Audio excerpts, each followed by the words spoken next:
সাজানো যেইটা 2019-এ হয়েছিল, আমার মনে হয় না সেই ভুলটা এবারে হবে আমাদের পক্ষ থেকে, এবং এবারে সিটের অনুমানটা অনেকটাই বাড়বে।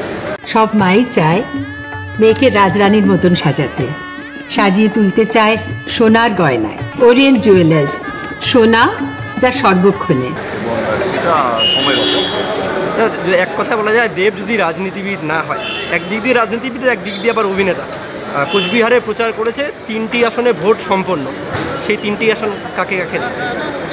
আমি আমার দলের হয়ে চাইবো আর 3টে সিটে আমার দল জিত, মানে এটা তো অন্যায়। মানে আমার মনে হয় কি প্রত্যেকটা দলের যারা প্রচার করতে আসছে বা স্টার প্রচারক যারা আছে তারা নিশ্চয়ই চাইবে তাদের দলই জিত। সেরকমই আমি চাই এই যে 3টে সিট আমি আগে প্রচার করে গেছি, সেই 3টে সিট আমরাই জিতি, এবং যেই 2টো সিটের জন্য আজকে বা কালকে যেগুলো আমি প্রচার করতে যাবো সেগুলো আমি তো চাইবো 42টা থেকে 42টাই আমরা জিতি। বাট আমার মনে হয় আমি চাইলে তো শুধু হবে না, এবং যে কোনো দলের স্টার প্রচারক চাইলেই যে হবে তার কোনো মানে নেই। মানুষ কাকে বেশি বিশ্বাস করবে, মানুষ কার কাজকে চোখের সামনে দেখছে বা কার কাজকে শুধু গোলাবাজি দেখছে, তাকেই মানুষ ভোটটা দেবে। তো আমি কি চাইছি, অন্য দল কী চাইছে, তার চেয়ে বড় কথা হচ্ছে মানুষ কী চাইছে। কী বার্তা দেবেন? এই জয় শ্রীরাম শুনতে হলো, সৌজন্যে আপনিও হ্যান্ডশেক করলেন দেখলাম। হ্যাঁ, আমার মনে হয় কি, দেখো কথা হচ্ছে আমি বরাবরই আমার 10 বছর হয়ে গেল আমরা রাম নবমীতে আমার জয় শ্রীরাম বলতে অসুবিধা নেই। আমার মনে হয় কি রাম ঠাকুর আমার মনে হয় কি ভারতবাসী, শুধু হিন্দু বলবো না, আমরা অনেক দরগাতেও যাই। তো সেই জায়গা থেকে অনেক মুসলিমরা শিরডি সাই বাবাতেও যায়। তো আমাদের দেশে আমার মনে হয় কি ভারতবাসীকে ধর্ম শেখাতে আসবেন না।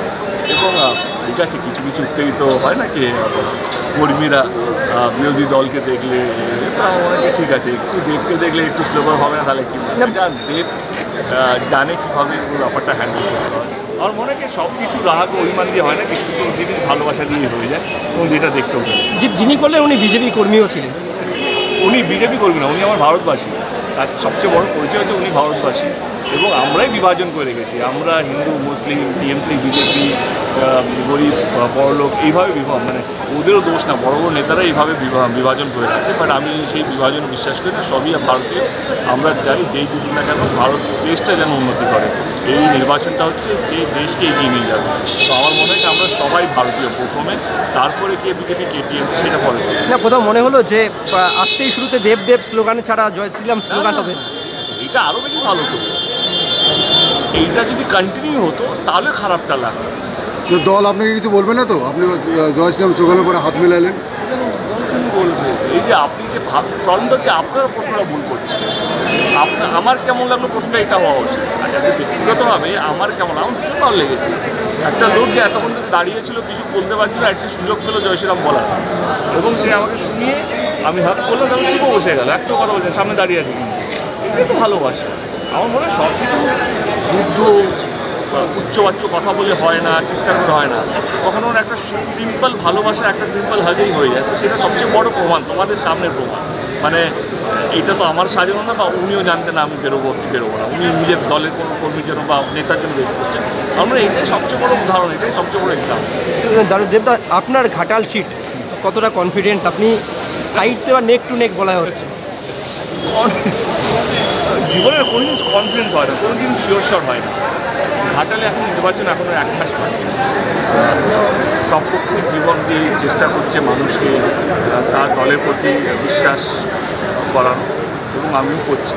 মানুষ 25শে মে যাকে বেশি বিশ্বাস করে তাকে ভোটটা দেয়, এবং রেজাল্ট যাই হোক না কেন সেটাই মাথা দেবে। হিরণ তো অনেক কিছুই বলছে,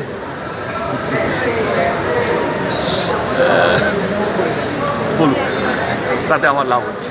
ধন্যবাদ। সব মাই চায় মেয়েকে রাজরানীর মতন সাজাতে, সাজিয়ে তুলতে চায় সোনার গয়নায়। ওরিয়েন্ট জুয়েলার্স, সোনা যা সর্বক্ষণে।